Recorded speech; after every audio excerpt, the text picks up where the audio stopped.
അതേപോലെ ഇമോഷൻസിനെ പല സിറ്റുവേഷനിൽ എങ്ങനെ ഹാൻഡിൽ ചെയ്യാൻ പറ്റാതെ വരുന്ന കുഞ്ഞുങ്ങളെയും ഞാൻ കാണാറുണ്ട്. പ്രത്യേകിച്ച് ഇതുപോലുള്ള കേസസിൽ വളരുന്ന കുഞ്ഞുങ്ങൾ.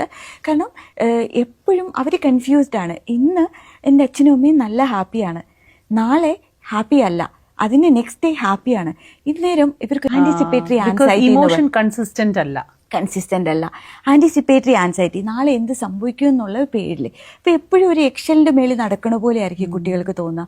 അപ്പം ഓട്ടോമാറ്റിക്കലി ഇവർക്ക് തോന്നുന്നത് എന്താണെന്ന് വെച്ചാൽ, ഞാൻ ഉറക്കെ ചിരിച്ചുകൂടാ, ഇന്ന് നാളെ കരയും, ചിരിച്ചു കഴിഞ്ഞാൽ പ്രശ്നമാണ്. അപ്പൊ ഒന്നും ഓവർലി ഒരു കാര്യത്തെ അതായിട്ട് കാണാൻ അവർക്ക് പറ്റില്ല.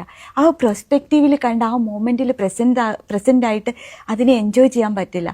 ആ മൊമെന്റിലും ബാക്ക് ഓഫ് ദ മൈൻഡ് ഇത് എത്ര നേരം നിൽക്കാൻ പോവാ, ഈ ഹാപ്പിനെസ് അധികം ഉണ്ടാവില്ല.